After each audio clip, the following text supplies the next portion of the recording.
Dun, dun. Hello, I'm Ghezal Omar, the writer and creator of 357 Magnum Opus, Pagan Valley, and Pimp Killer, and you are watching Splash Pages. Rise and shine, my sinners. When Father Evil starts his day, he gets a little deadly. Deadly Grounds coffee has the richest, smoothest flavor you'll find anywhere. It's sinfully delicious. Once you go deadly, you never go back. Order yours at getdeadly.com. Coffee's so good, it's scary.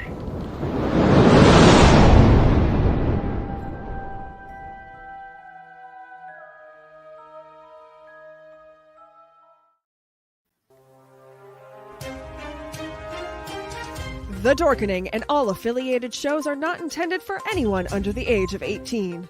The following may contain discussions or scenes that have adult situations, graphic violence, nudity, strong sexual content, and graphic language. This show is intended for mature audiences only. Viewer discretion is advised.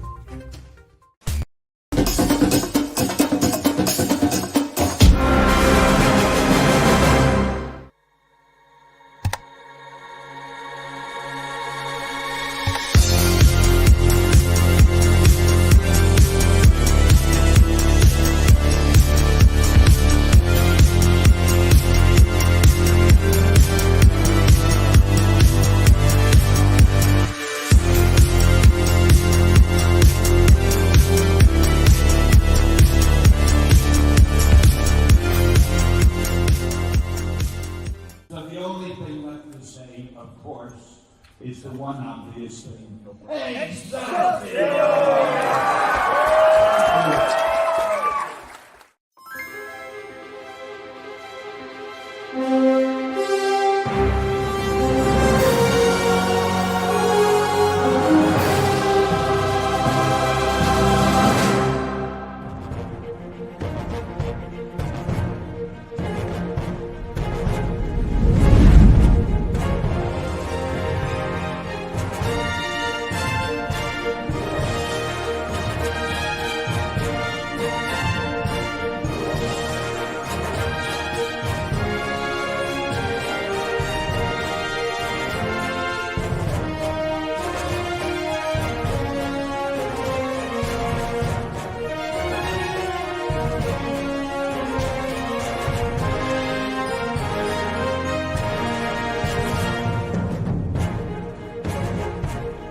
Meow, meow, everybody. Happy Tuesday. Welcome to Splash Pages. This is Leo. I'm your monkey behind the... Oh, wait. I'm not a monkey. I turned into a cat. I don't have fingers. My toes are beans. I can't. What Carrie, is going on? Hey, Carrie. everybody. I don't know what's going on over there, but Leo's having some technical difficulties tonight, so I will be your Cthulhu behind the keyboard. Welcome to Splash Pages. We are always happy to see you. We've got a great show set up tonight. We have an amazing guest. We have some great comics to go over. And I'm going to send it on over to Jeremy. How we doing? Oh, if I can. Where am I? There I am. There you are. There I am. Oh man, I wasn't even in scene. I'm doing fantastic. Carrie, great job. Do not sweat it. Breathe. Splash Pages. We never do it right. Over to Drew. All right. Oh, we're on? Okay, hi, everybody. That was not a real cigarette. That was just me mocking Carrie because she does that before every show. Hello, everybody. Thank you for joining us again. Tuesday, our great Leo Pond could not be here, but Cleo Pond, the cat Leo, was there and will be our Leo in spirit. But we got Carrie as the Fleo, And we have, like Carrie said, we have a great guest here. We have a lot of great content. There's definitely even some talk of C2E2 was last weekend. Great news, everything. Yeah, I mean, honestly, I'm not even going to say anything more. Just we have a fantastic guest and the one, the only, the badass, Ghezal Omar, everybody. Yeah. Hi.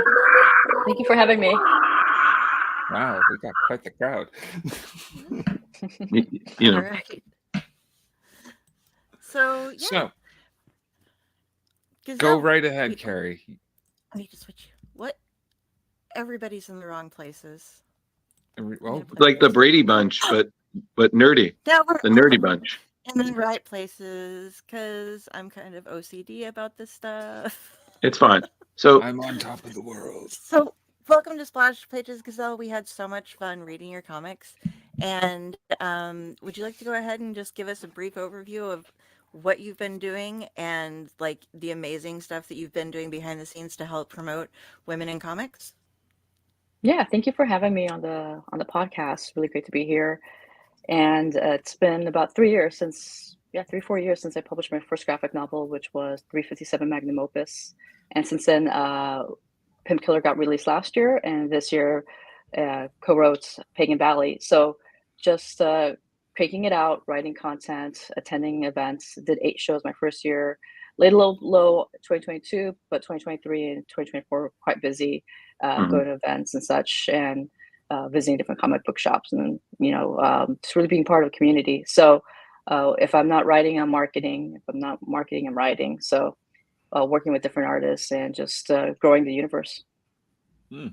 So you look tired. You're off from your weekend from C2E2. How was it? Was it? Well, Would you say a successful weekend? Everyone loves to hear they look tired, so thank you for that. Oh, I'm sorry. God damn it, Jar. I'm teasing you. I'm teasing you about that. I am tired, actually. I had the red eye, so a bit exhausted. Got a little cold, so I apologize if I do sneeze and such. It was a great show. I always liked Chicago. It's my 3rd time there, and it's always fun. I love the community there. They're always, I always have repeat folks who I'll email, let them know, hey, I'm back. And they'll come over to the table like, yeah, I have Magnum, I have Pimp Killer. This year it was Pagan Valley. So it's one of my favorite cities to visit. And again, one of my favorite shows. And I've done so many at this point. So I feel like it's fair to say that. Do you have any cosplayers yet of your work? I don't have cosplayers. However, at Damn that. my cousin was dressed up as Pimp Killer for Halloween. Oh wow! So she bought the hat that says Pimp Killer. She has the black whip. She was dressed in all black, and she looked really cool. So hopefully in the future. That's close to a cosplayer. They're still wearing the costume, so yeah. Listen, that counts. Family cosplay counts. So you got to start somewhere, right? Right, absolutely. So I have to ask, because I was at C2E2. It was my first time. It was 2020 before the plague. And I absolutely loved it. It was fantastic, among other things. And I was really impressed at some of the cosplay there, which, I've been to New York. I've been to a lot of cons on the East Coast. I've never been to. So I was blown away at some of the detail, the attention and whatnot. I think my favorite was I took a photo with 3 men from the Blue Men group, and I'm still not sure if it might have actually been them. So it was like I showed my friend. He was like, "Are you sure it wasn't them?" And I'm like, you never can tell. They don't say much, but they're very big. So did you see anything this year cosplay wise that was like click, or just? You know what? There was a lot of cosplay. It was pretty intense. You definitely appreciate the work that goes into all that. Of most of the shows, I would say probably LA Comic-Con, WonderCon, and Chicago are the heaviest in cosplay that I've experienced. So it was just a wide gamut. I didn't see as many Spider-Mans as I usually see. So.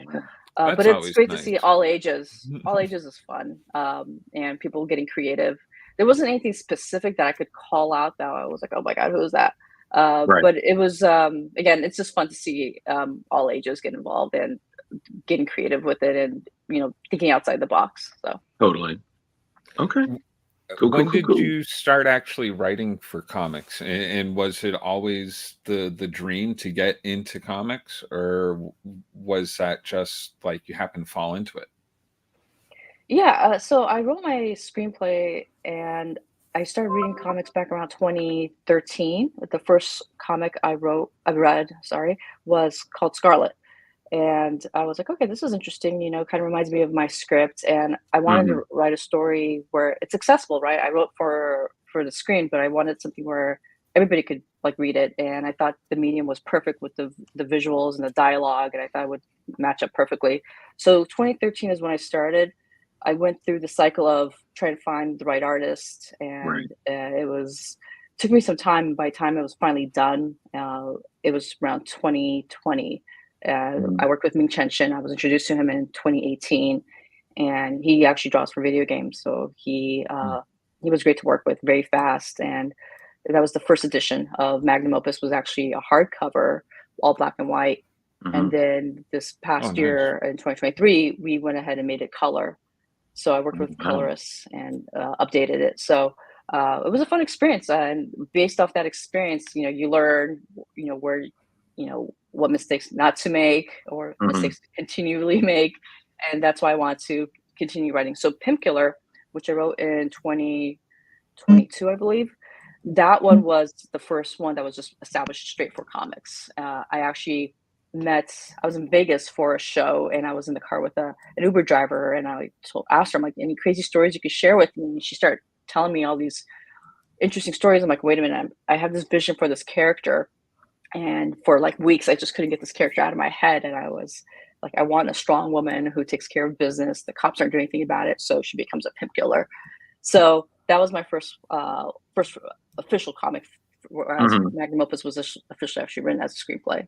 So Yeah, it's funny to say, because as I was reading, we were able to see from 357 Magnum Opus, I was like, wow, this really, like, it had that feel. Like, I was like, wow, this, I could see this, like, especially as it was paced and everything. I was like, this has a cinematic like feel to it. Like, I was just like, the humor, the way it moved, the flashbacks, because sometimes with comics, and me and Carrie have talked about this. Sometimes comics overuse flashbacks, I think, to kind of cover like creative plot holes. It's like, oh, we have no idea, we're gonna flashback. But yours, like, that had that nice sharp like feel to it, where it's okay, this is exactly what you need to know. There might be another one, but you need to know this, and this is important. So please, for the love of God, be paying attention. So it definitely had that nice feel to it. Kudos to you. thank you. But like, I'm trying. I was like, there's a question, right? I was like, my brain's like, nope, no question, just giving props. I'm like, well, that's anticlimactic. Carrie, give me a flashback. I'm back. Flashback. But actually, one question I did have is that I did read more that you grew up being a big fan of some of the great female cinema heroes. Sigourney Weaver, Angelina Jolie, among some. Like, I have to ask, in terms of, because I'm a big Sigourney Weaver fan. I'm a big Ghostbusters fan, so naturally, Sigourney is high up there. If you had to say, in terms of your inspirations for like the cinema, in terms of female heroes, do you have a favorite, or is it you can't choose? I can't choose a favorite. That's like asking someone, pick their favorite kid. I don't know. They're all really great. They all have wonderful Oh, it's qualities, easy to pick and they your all bring favorite something kid. special. You had Angelina. You even have Uma Thurman. She did great with Tarantino's work. So everyone Mhm. brings a special quality to whatever character they're playing. Mhm. So I can't pick one more than the other. I was a big fan of, Linda Hamilton and Terminator as well. So what Mhm. I saw growing up, I was like, I want to create, a story like that with strong women doing some cool things, fighting and, kicking ass and being able to adapted to a comic book was awesome. So that's why I continued, and I want to even experiment with Pagan Valley. It wasn't necessarily her getting to physical fights where she's necessarily very strong, but she's also, trying to outsmart, gangsters and, doing things she shouldn't be doing. So a little bit of that. Totally. The preview of this was, God damn it, it ends right where you want, where like, God, I wish it started now. Now I need 9 more pages. It was fantastic. I enjoyed this. I actually think I will be investing into the rest of the book. It reads well. I like the art, and I think it's kind of falling into my fantasy kind of series realms stuff. What's the actual cost like to initially get stuff like this started? Wow. So it really depends. So Magnum Opus, I won't lie, was crazy pricey. Yeah. But you're also paying for, you got to take into consideration your artists, right? And you also got to take into consideration, like, if you're going to have different types, right? If you're going to have the letterist, the colorist, artist from America versus international, there is a cost involved in that. So when you think about the print costs, I went hardcover with Magnum Opus, the first edition, whereas these other ones I've gone straight paperback. It's less expensive, it does a job, and it's also not as heavy when you're going to shows, right? Putting in your bag, and you can bring more books with you. So all those things, go into consideration for your costs. It can go anywhere from, I don't know, $7,000 to and up. And again, I always tell people, I always encourage everyone to try writing for comics and getting a book done, but I always encourage everyone starting small. Whereas Magnum Opus was 160 pages to begin with, and Pimp Killer was, I think, 40. So I go, start small. You don't have to have like this big, production. You can do, one by one, and it'll be less expensive, and you'll get your work done. And then you can go from there and experiment to see, okay, what worked, what didn't work. So, and then after that is obviously the marketing costs. You have the content, you have to market it. So there's those additional costs you have to take into consideration, whether you're, going to shows, you're giving freebies, you're running ads, but whatever you can do, having your website up, all those costs, taken into consideration. So it's not cheap, but like for my 3rd book, I did a Kickstarter, and that was the first time. Whereas I needed. Is that your first for the crowdfunding? print. It is my first crowdfunding. I worked with Kaden Phoenix on that, so she's done many, and it was my first one. So it was for the print costs for the book. So typically, I've always incurred the costs from beginning to end. So it was an interesting experience, and you're also competing with a lot of other comics that are coming out, and people only have so much money and time, and you have to promote that. So it could be a crowded field, asking folks to kickstart. So, but I encourage trying different things all the time. What kind of giveaways did you do for your Kickstarter? That's also got to incur costs as well, like giving out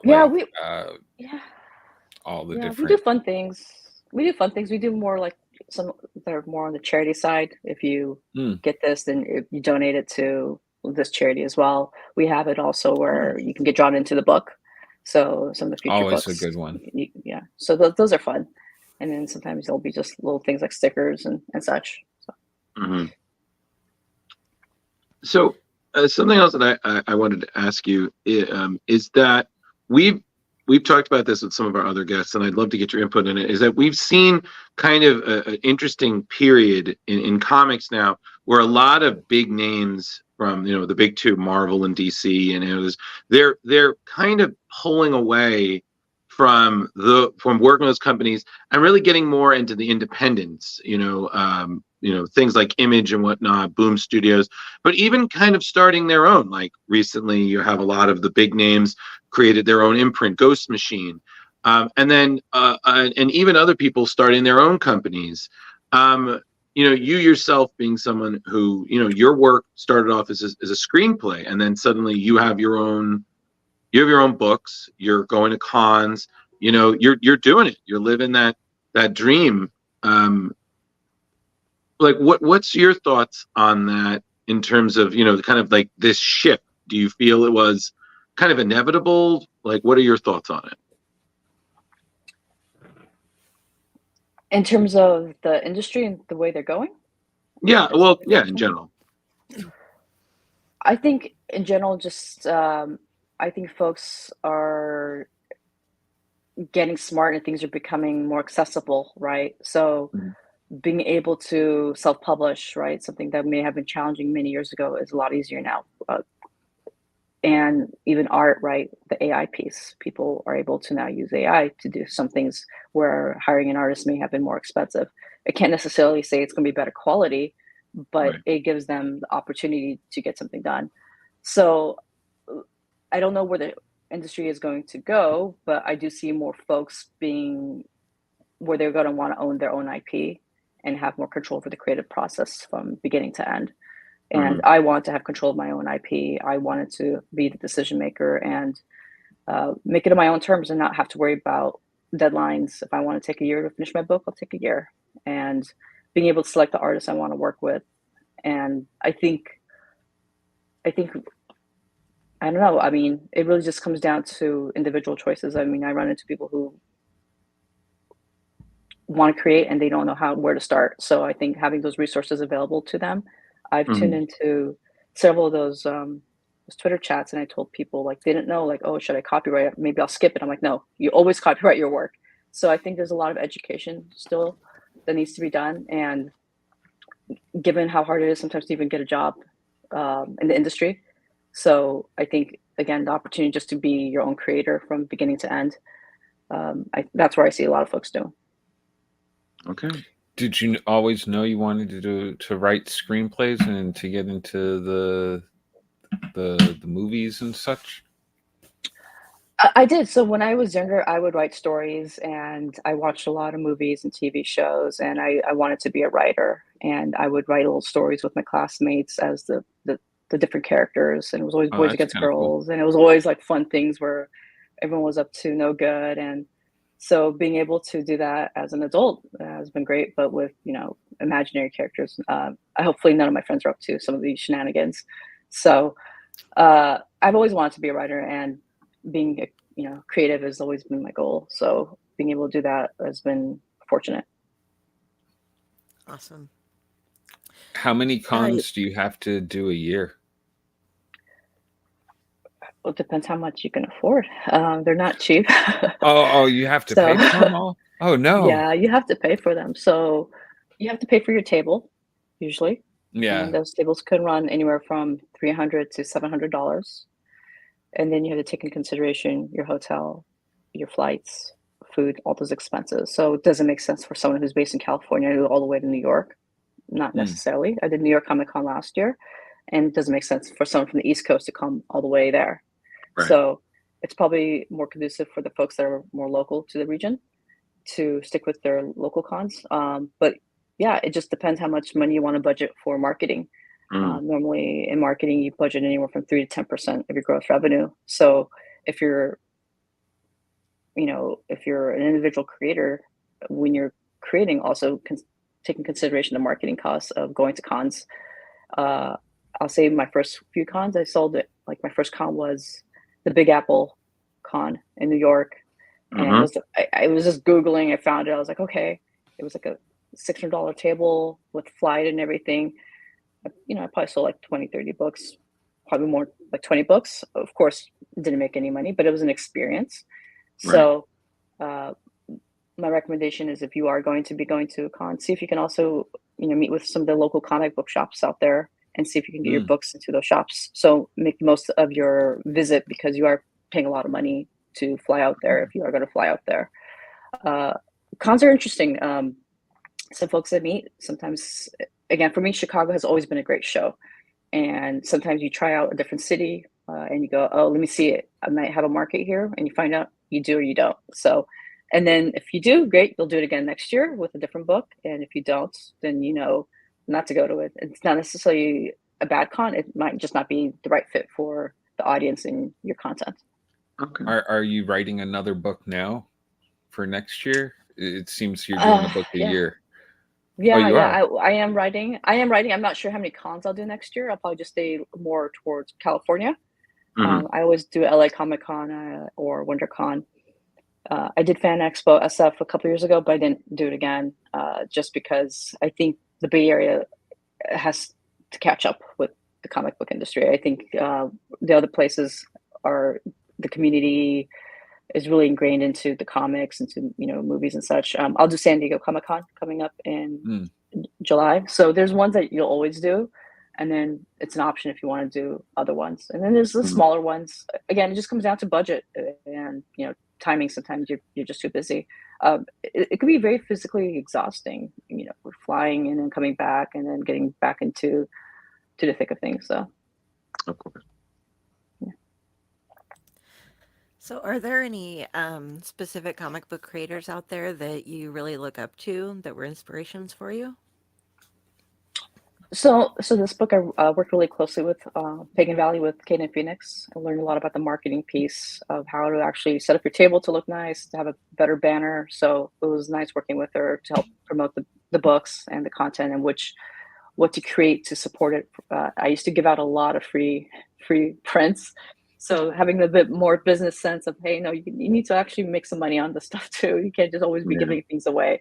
So she's been awesome. And then there's a local in the Bay Area. We have like a local community on Instagram of different creators like Dave Law, Philip Jen, and we'll always connect with each other and let, hey, was this a good show? Or make any recommendations.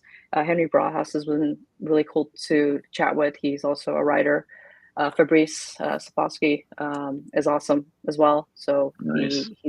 I've met him at my second show, and he's always gives me great tips. And I just saw him at Chicago. So you meet a lot of great people, and that's what I can say about the community of both the creators and the fans. They've always been very welcoming and encouraging. So it encourages you to want to continue writing. And I love it when I do go to a show and someone's like, I bought this, and I bought this, I'm ready for this one. And we'll also ask, hey, are you making a prequel or a sequel? And I always answer is yes, just wait. It takes time to write. And, you want it to be just as good as what you created. So yeah, there's a lot of great creators out there. And I've just noticed everyone is very open to giving advice and such. And there's ones that do a lot of great marketing. He's going to kill me because I forgot his name because I'm on camera, but I'll remember right after, I'm pretty sure, but always markets us at the events. And, some creators don't have to do that. They don't have to talk about you and being at an event. And some of them do that. And it's always nice. Do you have friends in the industry now that you go to the different cons and you're just like, hey, what's going on, Mark? Blah, blah, blah. Haven't seen you since last year at the same time. Like that happens to us at a lot of cons where we're like, that's where we get to see a lot of these people that we only see through the computer screen. So we go to our local one is terrific. Well, local for me at least. The rest of you guys have to drive like hours to get here. But Yeah, terrific con at Mohegan Sun in Connecticut. It's we now we'll bump into like Mark Waid or something now and be like, hey, remember us? And it's kind of like a family reunion. Yeah, absolutely. It'll be where you run into someone you haven't seen in a year. And then after the show, everyone goes out for dinner or for lunch. During the show, you'll just go grab some snacks, walk around. And typically Chicago, New York, even California, right? Sometimes you just don't see people because we all have busy schedules, but you will be able to connect at the con and do things together. And it's always interesting going to different cities and, a creator you meet in Miami, you'll never see them in New York.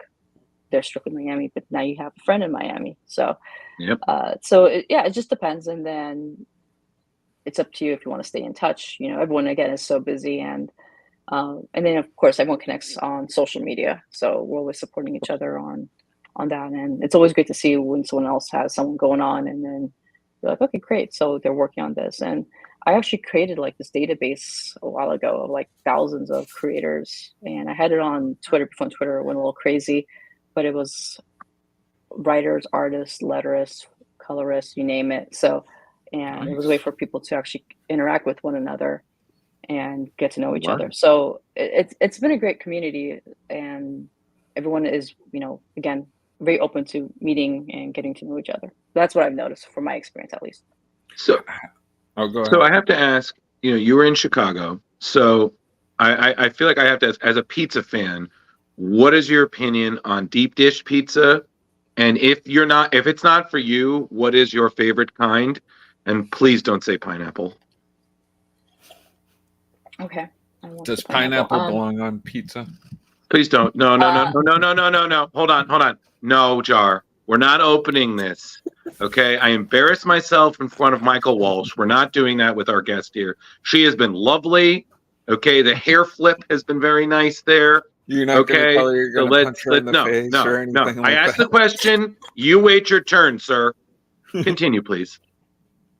So regarding pizza, I'm not a big fan of deep dish pizza. I do like Okay, Detroit fine. style pizza. I do like the California pizza as well.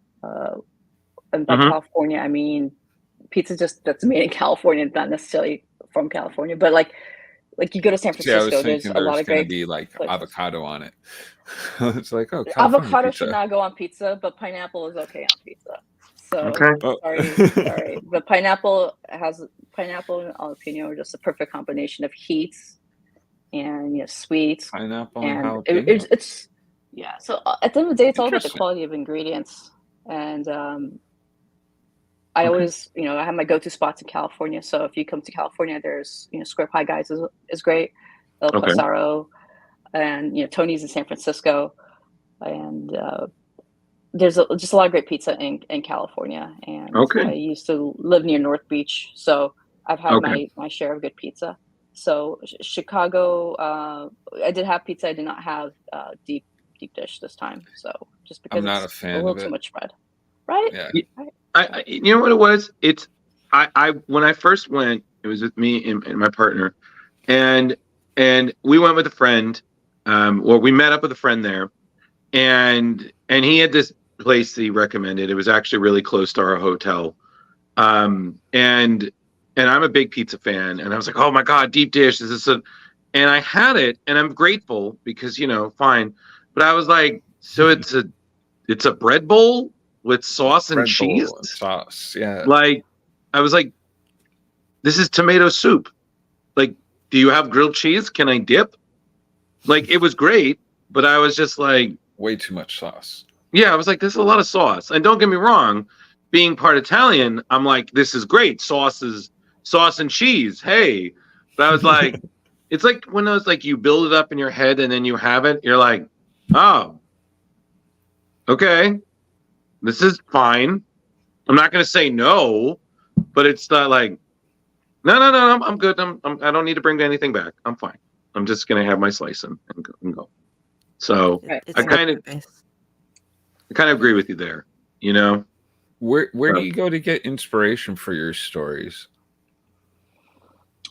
It could be really random. It could be the Uber driver who has cool stories, or it could be, I have to say is really cool, because like I was once an Uber driver myself, and I did have some cool stories, but nothing that I thought would be a comic book worthy. I was just really random stuff would happen in the car, and just like, whoa. Mm-hmm. Yeah. Yeah. Like I mean, I had. yeah. Oh, go ahead. Go ahead. Sorry. No, go ahead. I'd like to hear. I was just gonna say I've had like people do random drugs in the car and like not even know that it was going on until after you drop them off, and you find like a syringe left in the car, and you're just like, what the hell is this all about? Well, Just that's some a great crazy start stuff. for a story, right? That's a great Oh, a story great starter, start, right? but like, where's it end? Well, In an alley. You In an can work alley, with right? anything out that, right? You can start with anything, right? You change it into, maybe they left something very important, and you open it up and it's something else, and now they're after you, and you're just an Uber driver trying to make a living, but now look, they're trying to chase you, and corporate's calling you, and you can have fun with the idea. So, just start with something, and just sometimes, while you're driving, just daydream. When I would drive on the 5 freeway, I'm always thinking of story ideas, and like a song comes on. I love listening to music, and it'll be a certain song, and it'll just trigger some, thoughts. I'm like, okay. And again, I like having characters that are very strong women doing cool things. So think about what you like and what you want to see out there, right? What do you want to see in a comic book? And from that, your imagination can take you a million places. I read a lot of screenplays as well, and I'm trying to read more comics this year. My favorite graphic memoir is The Best We Could Do, and it's inspiring me to write my memoir when I moved to Afghanistan for a few years. So I'm like, do I make it like a novel, or do I actually make it a graphic memoir? Do I work with an artist to capture my time there? So again, there's a lot of things for inspiration, but you just don't limit yourself to what you see in front of you. So I had two questions. So one, because I'm a huge music person myself, and I feel like you have to, in my mind, you have to be plugged into music while you're creating, because it just, like, you don't realize you're creating a movie soundtrack on your own to your characters while you're doing it. So I have to ask, are there any favorites that you hear something and you're just like, okay, now we're rolling. We're rolling. And I just forgot my second question, so let's just go with that. So, yeah. So, I wouldn't say there's a necessarily a favorite. However, I am really into like Euro music from like 90s and 20 years ago music I've never listened to. Like those French disco songs from like the 2000s, and I don't know what they're saying, but I like the beat, and those really always get me going. And just because it's different music, right? So it's the whole thing with music opens those neural pathways, right? Music that you haven't listened to. So, I mean, I've listened to all the rock music you can listen to here, right? But I always recommend just try a different genre of music that you would never typically listen to, and then go from there. And of course, there's going to be, there's going to be some of the bangers, I guess, what the young kids call them these days, right? That you'll be like, okay, I like this, I like that, and then that can get the blood flowing. When I came up with Pagan Valley, I needed a title for it, and the song "Valley of the Pagans" by the Gorillaz was playing on my Spotify, and I was like, I like this, but obviously I'm not going to keep the same title, but I'll switch it up. So I called it Pagan Valley, and then even in the storyline, there's a pinata, and that's from a song, I think it's called Dirty Pinata. I forgot who it's by, but like, listen to music, look at the lyrics, what the name of the titles of these songs are, and you can go from there. So you can always look at different genres of content, and and get your ideas from that. So and even artwork, right? Like you can look at different types of art and go, okay, what's the story behind that, and get creative. So now I remember the second question. So your characters, we see this a lot with a lot of creators, especially if they're writing more than one title. Do you feel that you'll ever write a story that'll have all of your characters from 357 Magnum Opus, Pimp Killer, and Pagan Valley? Will they all cross over? Will there be some threat that requires all of them to rise up together and kick much butt? They can. They're all action-oriented stories where something's going wrong, and usually the stories take place in California or Las Vegas, so they can definitely intertwine for sure. I've been asked when people come over, they go, "Oh, is this the same universe?" I go, "No, but it can be." So maybe in the future, I can bring Pimp Killer into Magnum Opus, and we'll see. So okay, it's definitely not off the table for sure. So. All right, cool, no problem. I noticed that. Oh, sorry. Oh no, go ahead, Carrie. Oh, I was gonna say, I noticed you have the very strong women characters, and you don't go into like, you don't have mutants and supers going on. Is that something that you're going to stick with, or do you have any interest in going into some of the more, I guess, fantastic forms of stuff? I like how you have the solid, grounded, just real people Real characters. World. Yeah. If the inspiration comes to me, for sure, I would love to write a comic that has cool superheroes doing some fun stuff, and it just hasn't come to me yet. So,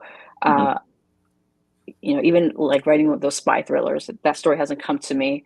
So it's really something where if I can grasp it at the moment, then I'll write it. But maybe in the future, if I can come up with a really cool superhero who does some cool stuff. I think like it seems like everything is taken. But maybe I know there's like maybe like an Afghan character, right? Maybe an Afghan superhero. Maybe that hasn't been done, and maybe I can create that. Who knows? So, or maybe someone watches your podcast and goes, "Hey, I can create that," and so you just never know. Maybe. Okay. So we talked. Another question I have is we talked about cosplay and such.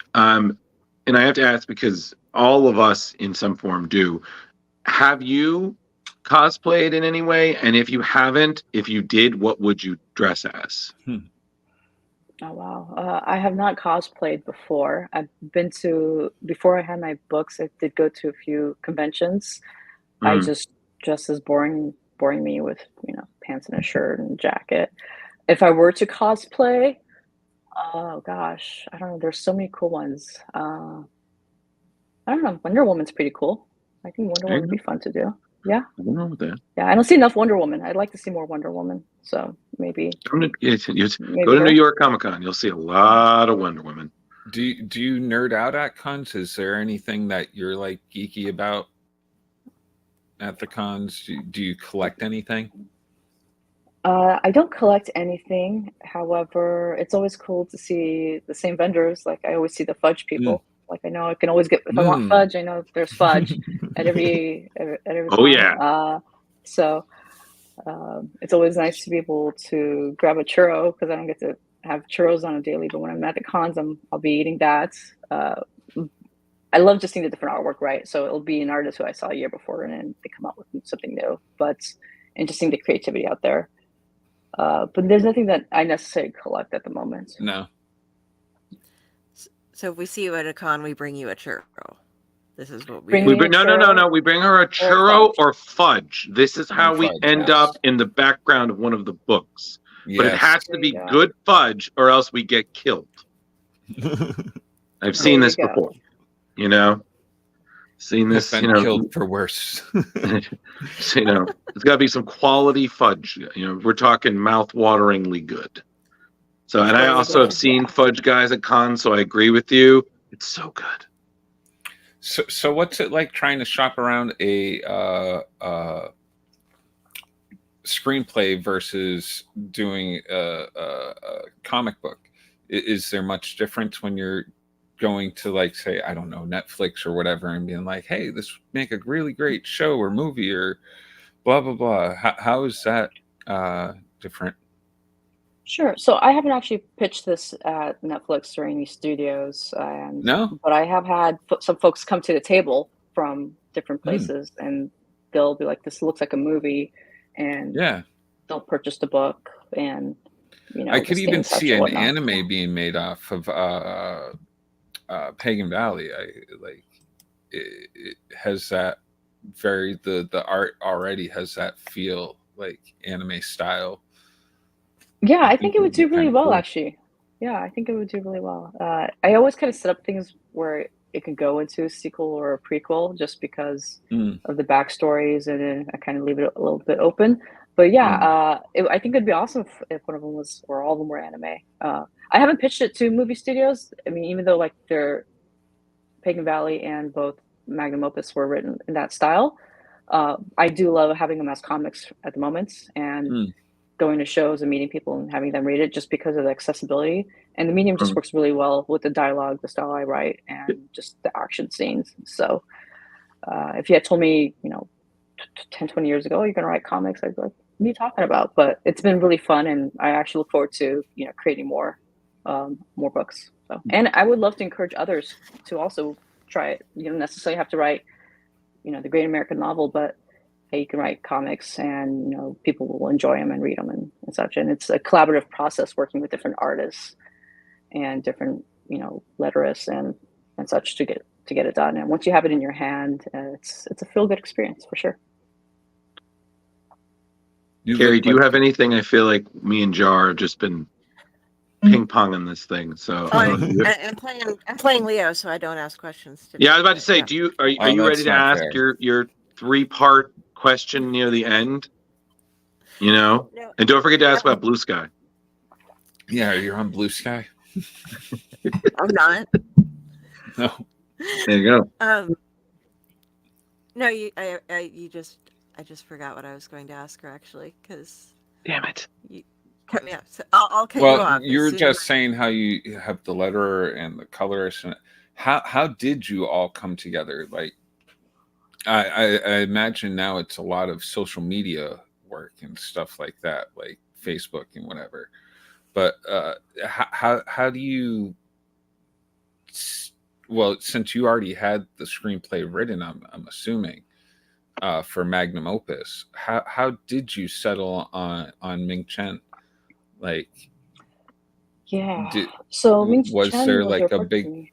was there a Mhm. big pool of people, or was it like There wasn't. So when I was trying to get Magnum done, it was like a 4 or 5 year process because every artist I would hire would go, "Oh, this is too big." They'd get 40 pages in, and they'd be like, "I can't do it anymore." And so I had all these incomplete books, and I'm like, oh "Okay, my but I god? paid you."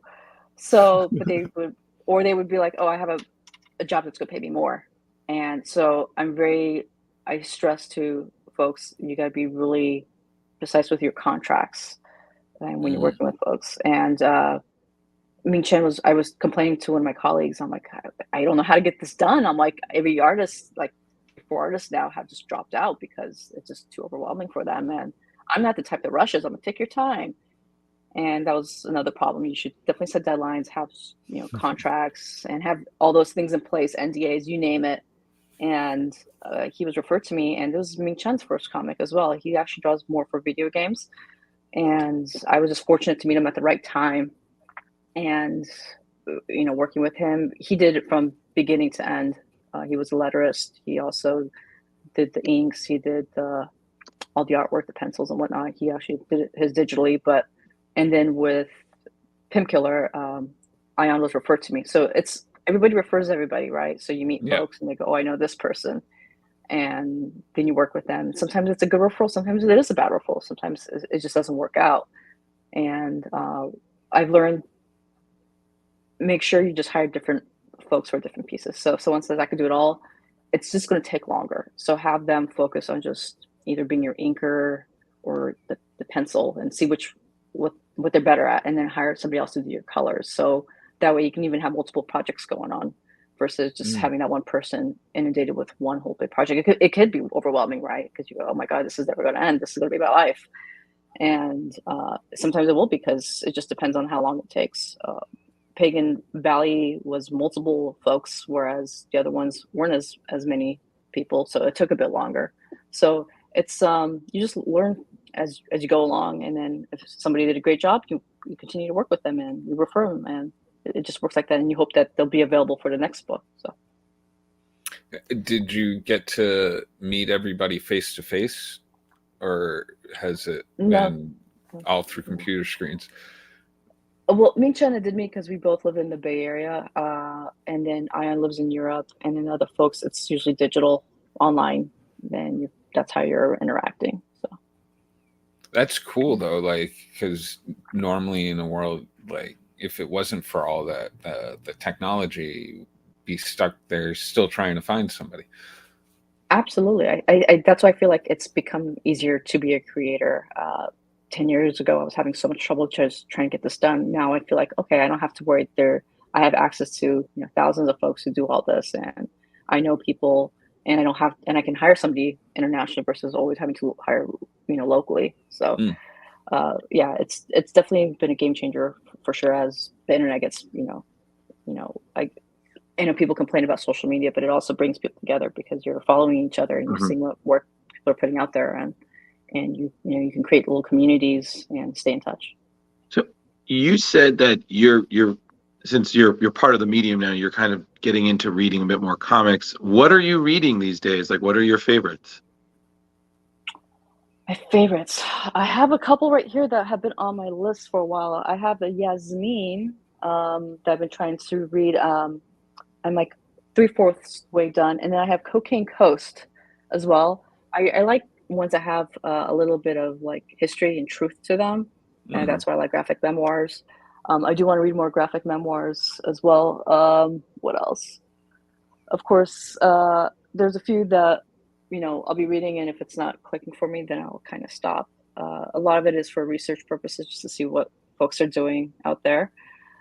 And I would love to see more women creatives. When I go to these shows, it's a lot of good books, you know, with male writers and male artists, but I don't see enough women joining, and I would love for them to be able to tell their stories and be able to connect with the right folks to get their books done. So I think that would be a good encouragement. Okay. I did remember the question I was going to ask you. Go for it, Gary. You said you started writing off stories and stuff about your friends when you were younger, and then you move up and you write in the two hardest formats possible: screenplays and comic book scripts. And you were a glutton for punishment for doing this? Because I have tried. I write stories, but I have tried writing screenplays and it drives me crazy.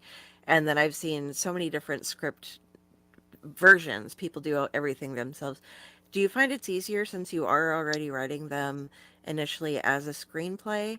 So you have the beats, and like pan to this, look at this, we focus on these things, to then turn that into the script? Or was it easier with Pimp Killer when you just went straight into the comic book script instead of having the screenplay to set it up, like as far as panel wise and stuff? How detailed do you get in from those? And I don't know if I'm making sense or No, no, actually it asking you makes a question, but no, it makes absolute sense. Like with Magnum Opus, worked with an editor to get that from script to comics, and then doing Pimp Killer, it was fun because I got to do it, right. I got to decide how many panels per page, which dialogue falls into it, and then having the artist create it and go, okay, that didn't work. Like what you envision in your head sometimes, and then with the third one, Kaden drove the thumbnails. I always recommend doing thumbnails, right? Write it out, thumbnail it, see how it actually looks based off what you envision in your head. If it's not working, then you go back and you change it before you go to the artist and go, okay, here, start. With Pimp Killer, Ion did the thumbnails, and that's how we were able to determine if it's working or if it's not working before he went and did more details. So I don't know if one's easier than the other.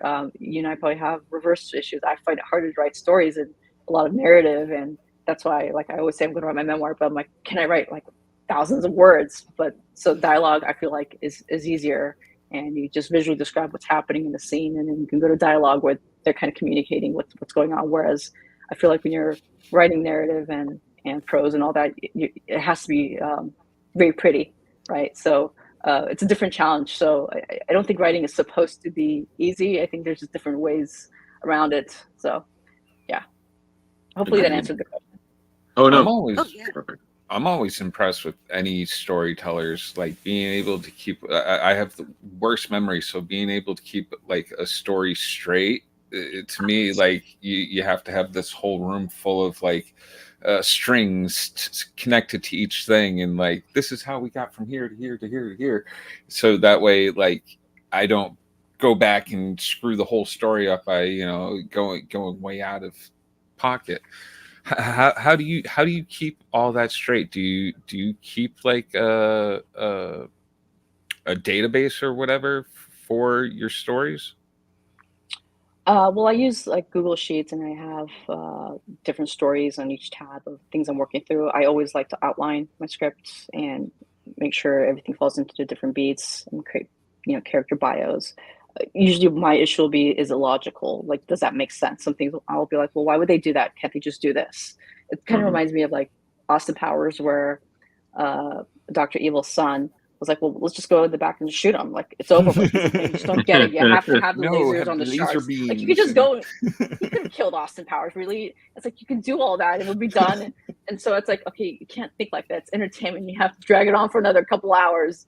So that's my challenge more so, going, okay, well, why don't they just do this? So, and but yeah, it's always just outlining and having fun with it. At the end of the day, that's all you can do. Is if you're not having fun with it, then maybe it's not the right story. You can go back to it later. So okay, all right. So Nobody give this woman sharks with freaking laser beams on their eyes. That's what I'm hearing. Right, Jared? Are you hearing the same thing? I feel like, right? I actually like a story with laser beam sharks. Yeah. There you go. There you go. Little fantastical there. So, but Carrie, you were saying something? Oh, I was just excited. Do you have anything?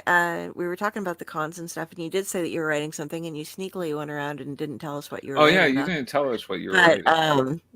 which I'm not sure if you did that on purpose or not. But so you're just kind of like, That was a good way to shall go we? back to that, Carrie. Yeah, nicely Yeah. done, Carrie. It's crafty. You know, If you don't want funny to, you if say it's a that. surprise. Yeah, I'll share. Yeah, so it's funny because I always felt like comedy is so hard to write. So, and I swear, after I wrote a comedy like 15 years ago, I said I'll never do this again. And I just wrote a comedy, and I'm like, why did I do this? It's so hard because what may be funny to you may not be funny to somebody else, and there's a lot of timing to it, tone, and all that. Mhm. So I just finished a romantic comedy script. It's about 90 pages. I'm debating if I should just make it into a comic as well. I think it would work great. I think folks would really enjoy reading it. It's I don't want to reveal too many details. Do it. That's one, and it's a comedy that takes place in college with a bunch of sorority girls. So Do it. that's all. And it's not like a House Bunny or what you've seen out there, but that's what I have. And then right now I'm actually working on a horror story, and I've not written horror. I haven't watched too much horror, but I have in the last month or two been watching a lot of horror just to kind of understand what works and what doesn't work. Ooh. And so I'm working on that right now, and I'm going into it. I'm like, well, why don't they just do this and it's over? And I'm like, No. Sensible horror. Don't. The No. movie's 2 minutes long. That's why it's the same thing at the end. Just leave you leave it open. Be like, he's dead, but is he? The killer, like, right. We beat him. Did we though? Right. So, all right. yeah. So yeah, Cool. So the horror script should be fun. Hopefully that'll be done in a few months, and then maybe I could shoot it off to you guys, and you guys can read it since you guys seem to be a fan of the genre. Listen, yeah. The lady above me, big horror fan there. Me, I'm just the sarcastic friend who's going to die in the third reel of the movie, and Jar is the person who will probably get killed first. No. Actually, you know what? Yeah, Jar. I'm sorry. Yeah, you're. Yeah, I'm sorry. I'm the stoner. I'm like, yeah, you're 15 15 minutes in, man. You're just. Yeah, I'm good comic relief for the first, as you said, 15 minutes, and then all of a sudden, oh. Yeah, you're the beheading. Me, I'm the guts. Carrie would make it because she knows the stuff.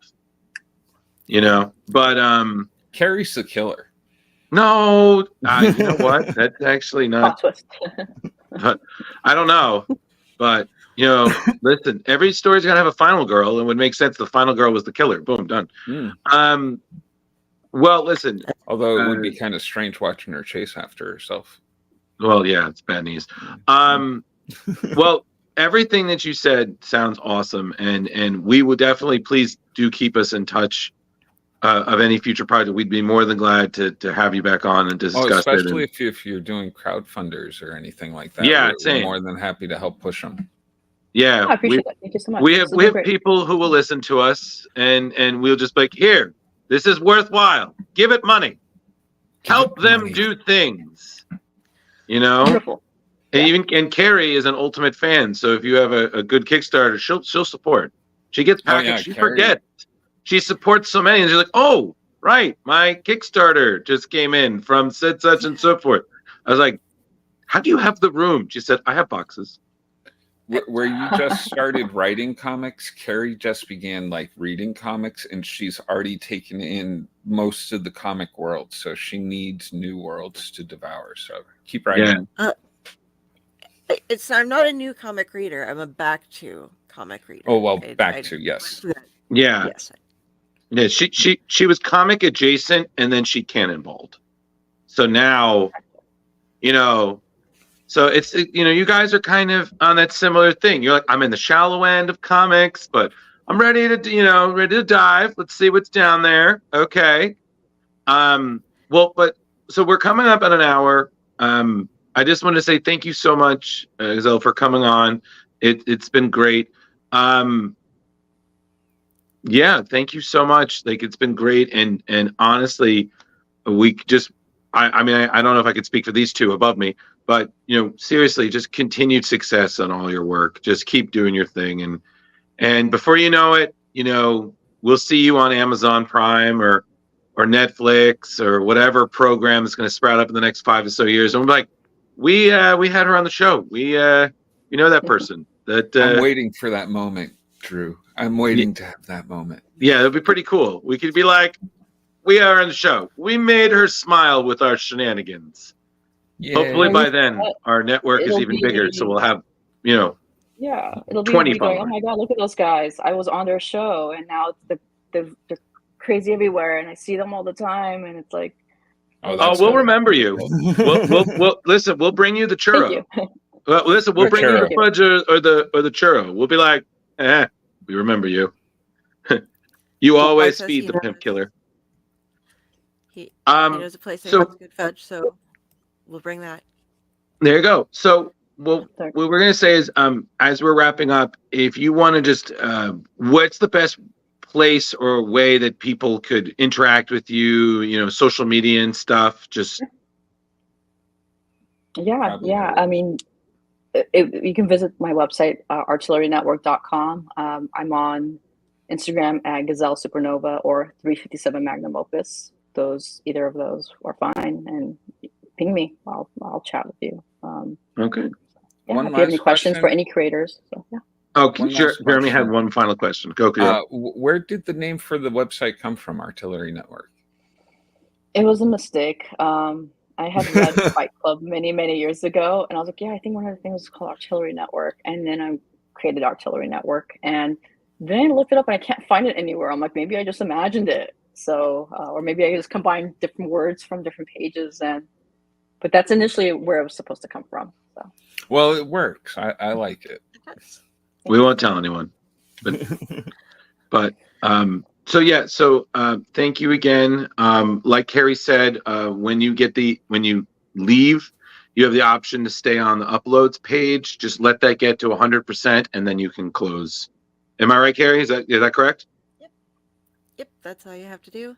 cool. And if there's any problems, I'll just have Drew get a hold of you later. But Okay, thank you sounds so good. much for coming on. Thank And you. you Yeah, guys, thanks you for can putting find up her with links, us. show notes up and down, somewhere, wherever the show links are.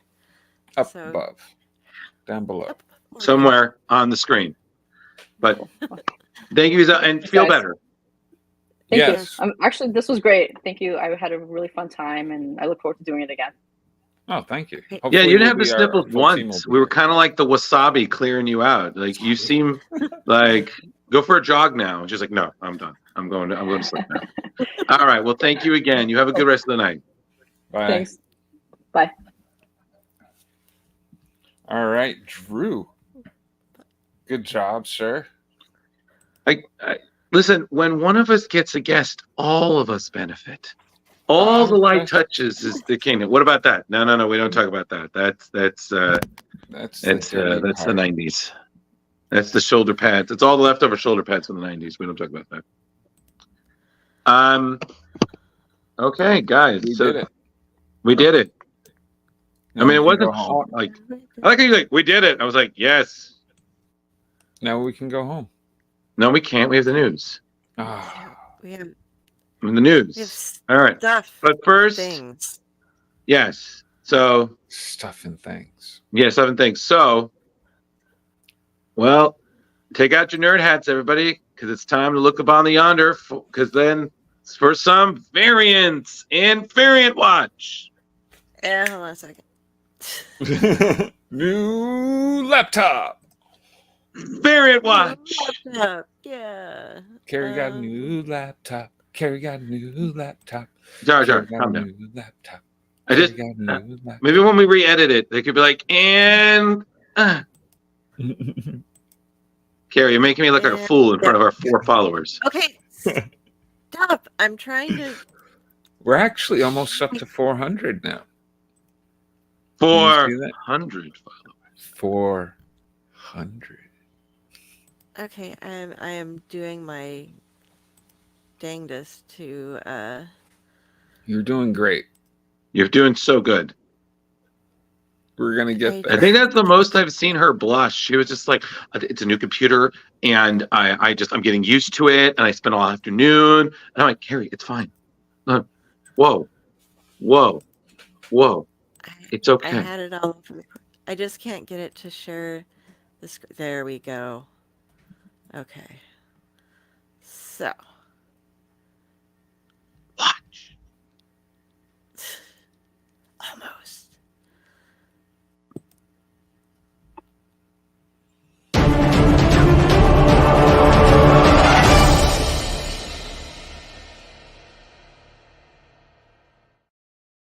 It's not even my watch. First Worth the try. wait. Worth the wait. Okay. So, welcome to Whoa. Very Launch, everybody. Yeah, this is going to be an awesome one. First off, we're going to talk about this is 60 years celebration of mutant kind in Marvel Comics. With 700 issues of Uncanny X-Men, there is an extra-sized connecting cover. This is Scott Koblich's work, and they announced Hey, we know Scott Koblish. yes, it's going to be launching in X-Men number 35 in June, which will be the 700th issue of the book hitting the stands in standard commemorative cover. Yeah, there's some other ones. But anyway, this is the first. There's going to be 8 covers total. I did not break it down into the individual covers because there is actually really no way to do so on here. But we're going to go through and look at I just broke it up. The covers that we will be getting will be the New Mutants, X Factor, X Force, and yeah, I took this and broke it into little sections so you guys can see it a little bit better. And the amount of characters that he did here are just insane. Is this to rival his Deadpool cover? There's Deadpool, his Fantastic Four. Yes. Yeah. Look at that. The man is a beast. Seriously. Yes. I don't even know if I know this many characters. This would be a fun one to see how many you can name and like. Kind of like a Where's Waldo, but Where's X Gene? Yeah. Yeah, he has. Is there more, Carrie? What? No, Is there more, or was all that of it? That was it. I went through, but it has all of the A-list, some obscure mutants, super villains, allies, superhero guest stars, and more. And Jeez. it's yeah. So get ready because this is you can. I'm assuming you can probably pre-order it already. The cover for X-Men, the second part of the cover is going to be X-Men number 1, and that's on sale on July 10th. But like I said, the first one is coming out on June 5th.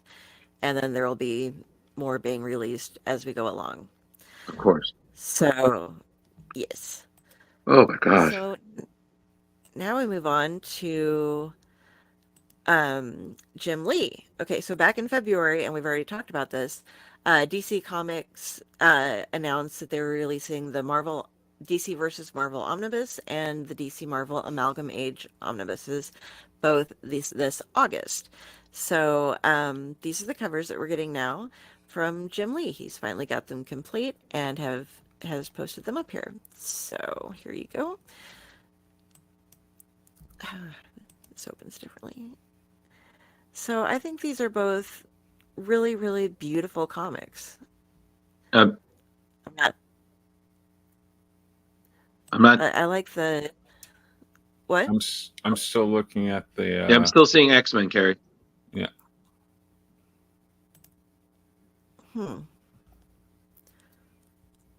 Still?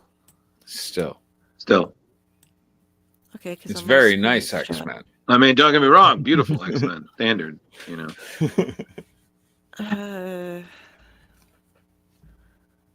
Hey, ladies and gentlemen, Carrie Sanders has a new laptop. Yes, she does. It's introducing itself tonight. And what is?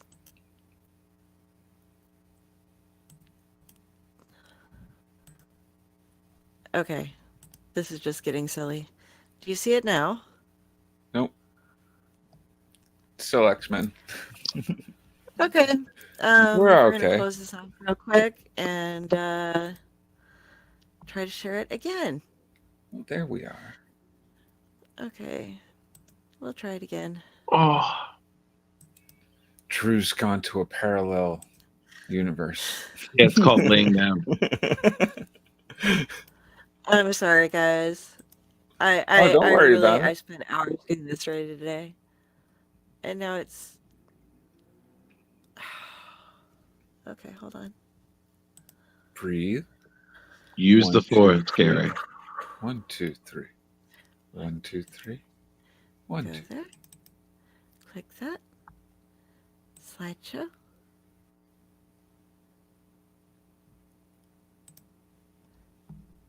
Dun, dun, dun, dun, dun, dun, dun. And now.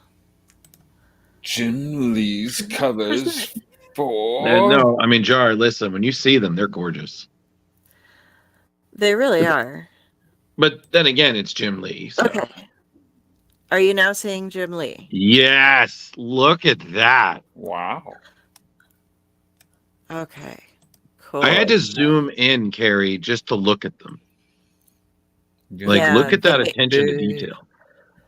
You got Daredevil over on the side, Castle. I mean, I feel like you're just seeing versions of characters that you don't typically see Jim Lee draw.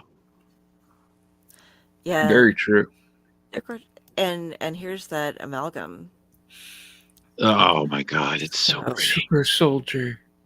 Oh my God. That is just Yeah. gorgeous to look at. Yeah. So sorry Just about the when wait, you folks. didn't but think you needed it. it was worth it. Yeah, they were the inks were done by Scott Williams, and the hues were done by Alex Sinclair. Yeah, they're Jim's longtime collaborators. Like anytime you've seen his work, especially for DC, it's both of them. And just oh man. Just Yeah. beautiful stuff. I mean, just look at how they make everything pop. The Storm's outfit is just so shiny and perfect with the way that things. And this is the point where we drool, everyone. Yay, drool! Listen, don't get me wrong. Hers is fantastic, but I mean, I'm sorry, it's Dark Claw, man. Mm-hmm. Like, just God, that's gorgeous. So It good. is. Okay. And the original Spider Boy. You're right. All right. So that's Moving coming out sometime this year, Carrie? Yeah, that's going to be coming out in August. That looks like it hurts. This So, this is a beautiful cover. I'm sorry. I would consider getting this. Yes, this is Gabrielle Delgado's variant cover on the Wolverine World War III, or Deadpool Wolverine World War III, which is going to be a 3-issue epic that's going to be coming out. Mhm. And this is going to hit stands next week. So, Wow. well, actually, it's going to hit stands tomorrow. So, Jeez. go to This your week. stores. Get your hands. Yeah, this week. It's going to be great. Okay. Cool. All right. And then last, we're coming into the new From the Ashes, A New Beginning with the Uncanny X-Men. And this is going to be launching in August. It's going to be bringing Rogue into being kind of forced to take part as a leader in the new X-Men. And we're getting covers for this. This one is from David Marquez. Oh, and also this will be coming on August 7th. I have to Right. count in my head to do the months. I didn't write it down. But this is the first cover from David Marquez. Here we have some, take a guess, Lionel Francis. You? Beautiful. Yep. This is the Luciano Vecchio cover, which Nice. she just looks so pretty, and I love the background one. And this one is the Hidden Gem Andy Kubert cover. So, Wow, that's gorgeous. yeah. So that's what we have going on here in Variant Watch. And yeah, go ahead That's and it for Variant get Watch. yours in soon. That's it for Variant Watch. Oh, we're gonna get this Okay. in early tonight. All right, Carrie, set it up. Okay. Set up what, Let Drew? me get What are you talking about, Drew? I'm talking about the news. What news? Whose news? My news. Drew's News. Exciting tales, fresh comic views. In the pages, heroes fly, villains plot under the sky. From Gotham's dark to Metropolis views, we cover stories old and new. Drew's News. Your daily source for comic clues. Join the fun as heroic cruise in the world of Drew's Comics News. Excelsior! Oh God, put me under already. That doesn't get you all like reamped and woo. Just gets me more tired, Jar. All right, so this is me. So This is you. this is me. This is one of my stories. Marvel just announced that they are bringing back a surprising Scarlet Witch variant. As we know, Wanda is it's kind of hot right now. She's been part of her own series by Steve Orlando.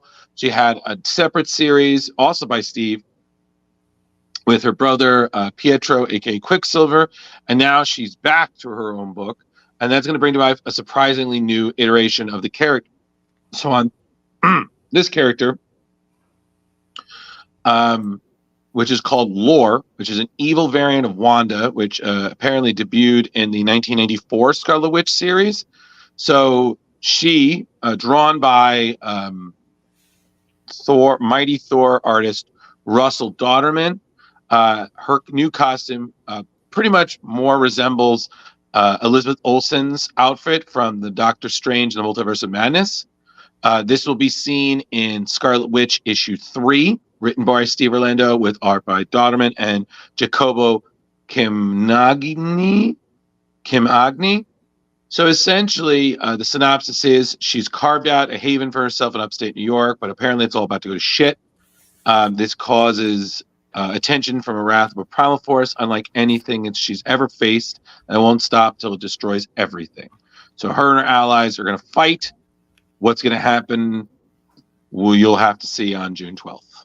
Scarlet Witch issue 1, everybody. I don't know. This looks pretty cool. And again, Russell Dauterman's work very rarely disappoints. So, yeah, this looks pretty solid. And the art looks pretty cool. I mean, Yeah. Terry, what do you think? This seems like it's right up your alley. Oh, it's it's reading on the sides over here. An aspect of her powers, Lore can create shadow demons that extend from her, dripping from the black parts of her costumes. The demons are all black silhouettes with glowing red eyes and teeth, various shapes and sizes. This is just beautiful. And so she's going to have it. It kind of reminds me of the Shadows outfit, how he can cast the living shadows, Right. the shade. Right. But yeah, I think this is just going to be great. I'm going to have to get in on this one. All right, cool. All right. So, yeah, like I said, everybody, July 12th, I believe. So, yeah, check it out. All right. That's me. No, June 12th. June 12th. My bad. June 12th. All right. Jar, this is you. Hey, it's those guys, Franco and George Clooney. George Clooney. That's right. In July of last year, Mad Cave Studios revealed its plan to launch a new series centered around the Flash Gordon franchise as part of its agreement with King Features Syndicate. Alongside this announcement came news of a special publishing line aimed at younger readers through Mad Cave Studios' middle grade imprint paper cuts. Today, the publisher shared more details about the Flash Gordon Adventures, an exciting graphic novel suitable for all ages, crafted by the beloved duo of Art Baltazar and Franco. I'm going to screw up his last name, Aureliani. Nicely done. Thank you. Flash Gordon Adventures follows the escapades of Flash Gordon, Dale Arden, Dr. Zarkov, and their allies from the planet Lexray as they confront the villainous Ming the Merciless, created by the award-winning team of Art and Franco, known for their work on titles like Tiny Titans, Itty Bitty, Hellboy, etc., etc. This series promises thrilling adventures intertwined with valuable life lessons. Readers can expect a blend of excitement and humor as they join the characters on their wild journeys. Topics covered include the quirks of alien world gravity on digestion, the significance of a lizard machine in creating new lizards, and Dr. Zarkov's quest to fashion fake beards for Ming, all presented in a fun and engaging manner. It will be released on November 26th. This is going to be so much fun. It is. I'm not totally hip to the Flash Gordon universe. Same. So, like, I wonder if there will be that as many inside jokes that might just fall flat for us that we don't get. No, I think that it's definitely going to be something because Art and Franco, they just have this a way to just make you kind of. They have a way to show homage to the older readers, but also for the newer ones, and it's just fun and silly, you know. Definitely is. I wonder where they'll go next in the itty bitty world. Who knows, my Don't man? know. Who knows? Maybe they'll do some itty bitty boom studios. Itty bitty Hellraiser. Oh God! Don't tell Carrie that. Oh. Don't tell Okay, Carrie I'm that. gonna have to mention that to Franco when we see him. No, I think that's the So- kind of thing that I would love if you got Dan Chichester's thoughts on that. All right. I feel like he'd have a Oh good my laugh God. at that. Get the three of them in a room together and just be like, go, do it. Create my world. That would We be have great. such adorableness to show you. All right. So what's next, Carrie? All right, so what we have going on here is Hello Darkness, which is going to be a My new old friend. anthology. I'm sorry, Yes. Carrie. It's still on Flash Gordon. Oh, come on. Hello, darkness, my old friend. Come on, my joke fell flat. Damn. It's no, Maybe. Jar. It's just the songs of silence. Yeah. Has it gotten further yet? No. Still Flash Gordon. Although it's great artwork by the wonderful Franco. It Aureliani. is. I wish. Oh, there you go. You're good, Carrie. Are we here now? Okay, now I figured out how to fix it. Well, that that's damn lovely. potpourri. Okay, so Hello Darkness is being released on July 24th this year. It's going to be an anthology series. They have no set cutoff for it, so that we can get all of our favorite Boom Studio horror writers in to give us what they got the best. We're going to start off with, in the first 6 issues, James Tynan is writing a special Something is Killing the Children story that's written as a serial. And we also are going to have a tale by Garth Ennis and Becky Cloonan in the first 7. Wow. That's Right, quite aren't the they butterfly. gorgeous? Yeah. The metamorphosis. There are going to be stunning main covers by Paulo Rivera, variant covers by Jenny Frisson, and a rotating guest artist variant cover on every single issue. So you can just imagine. I mean, I sit down and I just read Boom Studios nonstop, but being able to have all of these different artists together so that you can see the ones that you might not get to see. I'm not going to pull it up because there are like 15, 20 people from Boom Studios who are all just like, I am so excited to get a chance to work with this person, and they all just are loving on each other. and I'm just super excited about this. I hope that I hope that it all works out the way we want, and I am going to be having this added to my list. I'm going to be getting more comic books than I don't have any more room. So, Drew, I'm going to have them sent to you, and you can hold on to them for me. It's already time I to don't go know digital. how I feel about this. Like, I'm not a storage space, okay? I wanted to be like, what do I get out of this? You get friendship. I was like, friendship's overrated. Okay, It's fine. but No, but seriously, Carrie, looking at this list of creators for that's an impressive lineup. Like, yeah, Tiny onion. if we go through here, the people they're talking about, I'm just going to read off the names. I'm not going to say what all they wanted to do. But there's R.L. Stein, Francesco Francavilla, Garth Ennis, James Tynan, Werther de la Dera, Ryan Sook, Vanessa R. Del Rey, Sarah Gailey, Lana Kangas, Marguerite Bennett, Martin Morazzo, Michael Conrad, Steve Orlando, Genevieve Valentine, Jude Ellison S. Doyle, Letizia Catanici, and Andy Lanning are some of the people that are set up to be writing in this coming up. So Good seriously, Lord. guys, yeah, you know I'm all about, There's no more room in the sandbox. Get out. but looking at just some of these are gorgeous covers. And yeah, so first edition is where we have the Garth Ennis, Becky Coonan, James Tynan, where the Brian Azzarello, and Vanessa Del Rey. Dude, they're nailing it. I'm sorry.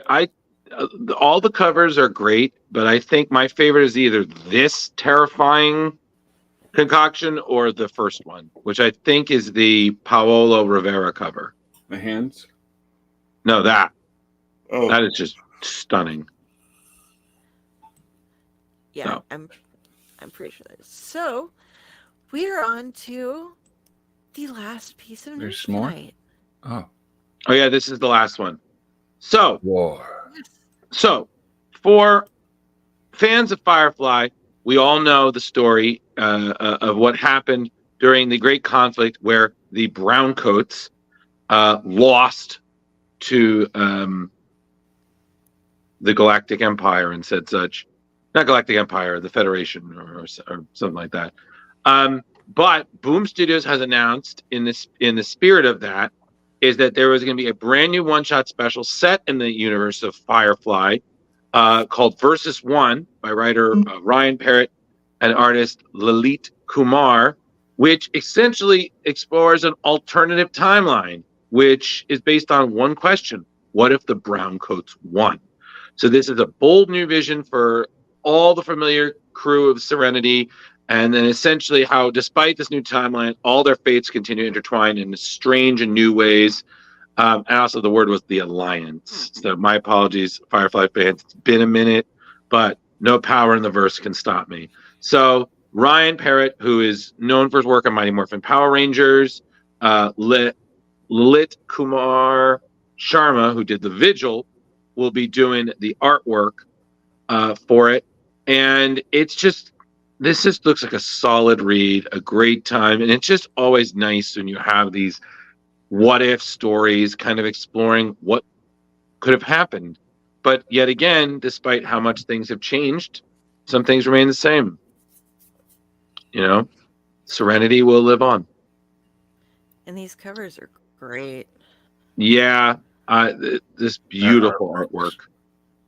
So that will be available in comic shops July 31st this year, everybody. So Firefly fans, check it out. For the Alliance. Do it. So that's pretty much it. And Did everybody read? I have no idea which comic that was about, but we saw a lot of good artworks. Yes. All of them. Did everybody read Feral issue 2? Absolutely. It was amazing. Fantastic. So good. Everybody's up to date. Indeed. So, but like I said, I'm good. Are you guys good? Because we could end the show. Great. Yes. It's only 9:30. I know. Are you sure this is where we end it? Yes. We could Yes. start Okay. over. No. No. I don't have the energy for a do-over, Jar. So There We'll is no we'll over. recall Ghezal Omar. no. Call her No. back. Be like, hey, Let her rest, Jar. the recordings didn't work. We're just gonna start it from the beginning. I feel like it's a little too early. All right. Carrie, you want to start off the sign off? Yeah. So I am Carrie Sanders, and you can find me here on Splash Pages with these guys on the Dorkening, as well as on the Owlite Network, where I'm on most Sundays, half of the Mondays, some of the Thursdays, occasionally a Wednesday or two, and generally not on Fridays. But I do between 3 to 5 shows a week on average. So catch me with this name on Facebook, and all of my links are from there. If you see a crow, you know that is me. And that's all I've got to say. How about you, Jeremy? How about me? How about me, damn What it? you gonna say? I'm going to be on the Toking Dead, or still Toking with, I don't know what the name of the goddamn show is, tomorrow night with Okari Johnson. He's or AKA OK Cello. He's a cellist. So we're going to be all high tea and stuff tomorrow for that at, I believe it's at 7:00 on YouTube and Facebook and all that wonderful stuff. And then, this weekend is Free Comic Book Day, so go check out your LCS and get some free comic books and buy some comic books too, because I hear that's how they make money. And then I ain't got much going on except for the grow season has begun, so I'll be outside all the time. Working on his tan. Working on this tan. I'm going to be Ginger Man. Ginger Man. Gingerbread? I don't know. But anyways, over to you, Drew, so we can end before 9:45. Oh, look at I'm he's sorry. so cute. I'm sorry. I thought we were over already. Hi, everybody. I'm Drew. Oh, by the way, I wanted to say you have a very nice shirt, Drew. Thank you.